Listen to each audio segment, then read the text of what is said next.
Hey, my name is Shreya Thakar. I'm here to talk about Aspergillus. It's a fungi that's found in many environments. It's very adaptive and it's very deadly to the human body. I just want to talk a little bit about its species and its conditions to the human.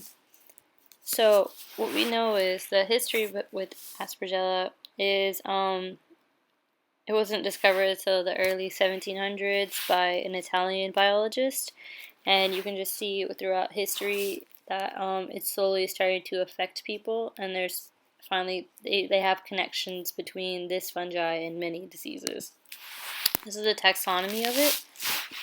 This genus alone is called Aspergillus, and it has over 200 species in just this genus alone, and 20 to 30 of them are dangerous to the human body. 7 of them are known to be pathogenic.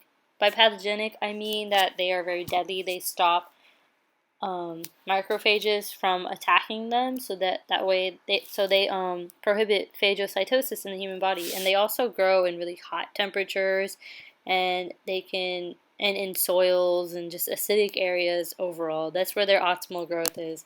This is just another species in the genus itself. It's one of the most common ones. It has circular spores that can bypass through the respiratory tract. And basically these spores will travel through the air until they're inhaled by humans. You can also find this fungi inside of homes.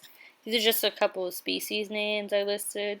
Like I said, the Fumigatus is one of the most common ones in this, but that doesn't mean that they're the only ones. These are a couple of examples of the deadly ones, in fact. But later on, we need to know about the symptoms of it. So the symptoms mainly is it can affect the respiratory tract or the airway pathways. So once you breathe in this Aspergilla, it affects the lungs. It sticks to the cell walls because they have some insoluble acids that are in their cell walls, so it's hard to break down these harmful species. Like I talked about the habitat earlier, you can find them in many different habitats, like air, soil, indoors, very moist areas, dust.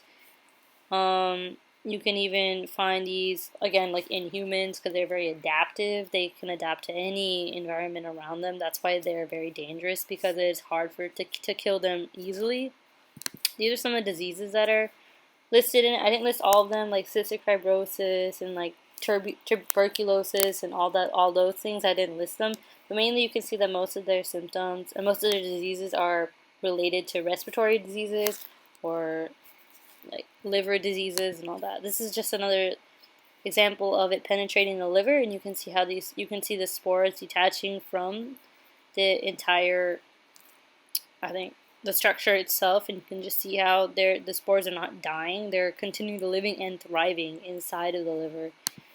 This is just some examples of some toxins. I know we talked about statin in our class, but I think gelotoxin is in my opinion, one of the most dangerous ones because they inhibit elements that aid in macrophages. And then there's just an example of it growing in like a culture. Sometimes you can grow it in different tissues, different nutrients, and you can just see how they just thrive. It's not hard. It's very hard to kill these fungi because they can adapt so well to everything. And then next, I just have some sources. You guys don't have to listen to this part, but yeah, those are just my sources that I put down. And I have some images. If you wanted to know the URLs for them, I put them next to the images. Thank you and have a great day.